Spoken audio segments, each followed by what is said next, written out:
Civil disobedience, the courage to stand for truth. In our first two parts, we explored Thoreau's life at Walden Pond and his reverence for nature as sacred. But Thoreau was not only a philosopher of solitude, he was also a man of conscience. In 1849, he published an essay that would echo across history, Civil Disobedience. In it, he argued that when the laws of society contradict the higher law of conscience, the individual must have the courage to resist. This idea would go on to inspire leaders like Mahatma Gandhi, Martin Luther King Jr., and countless movements for freedom and justice. Today, we'll dive into Thoreau's philosophy of civil disobedience and how his call to moral independence remains a challenge for us all. The spark of rebellion. Thoreau's essay was born from action. In 1846, he refused to pay a poll tax that supported the Mexican-American War and the institution of slavery, both of which he opposed. For this act, Thoreau was arrested and spent a night in jail. He later wrote, "Under a government which imprisons any unjustly, the true place for a just man is also a prison." His refusal was not about taxes alone, it was about principle. He believed that silence or passive compliance with injustice makes us complicit in it. Lesson 1. Conscience above law. Thoreau believed there is a higher law than that of governments, the law of morality, of conscience, of truth. He wrote, "It is not desirable to cultivate a respect for the law so much as for the right. Laws may be legal, but that does not make them just. Slavery was once legal. Oppression has often been legalized. Thoreau's warning is clear. Legality is not morality. When the two conflict, we must obey conscience first."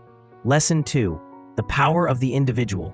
Thoreau insisted that true change begins not with institutions, but with individuals. He argued that one person who refuses to cooperate with injustice is more powerful than thousands who comply without question. His philosophy was not about violent revolution, but about peaceful resistance, the refusal to give moral support to what is wrong. This principle would later inspire Gandhi's nonviolent resistance against colonial rule and Martin Luther King Jr.'s civil rights movement. Both acknowledged Thoreau as a guiding influence. Lesson 3. Non-cooperation as strength. Thoreau showed that you don't need to fight oppression with violence. You can resist simply by refusing to participate.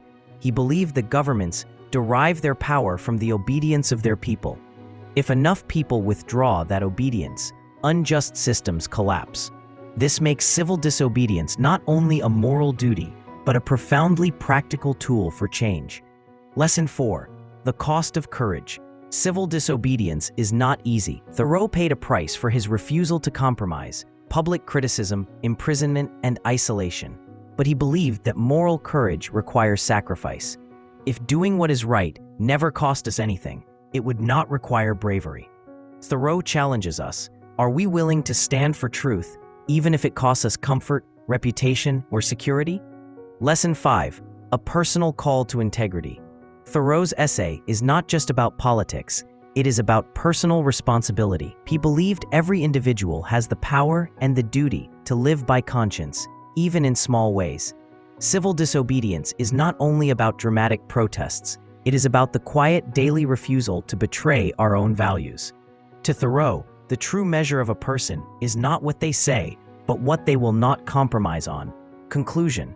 The courage to stand alone. Thoreau's civil disobedience continues to challenge us today. It asks, will we follow the crowd, even into injustice? Or will we stand firm in conscience, even if we stand alone? As he wrote, "Any man more right than his neighbors constitutes a majority of one already." Thoreau's message is timeless. Courage does not always roar. Sometimes it is a quiet refusal, a firm no, a simple act of conscience that changes the world.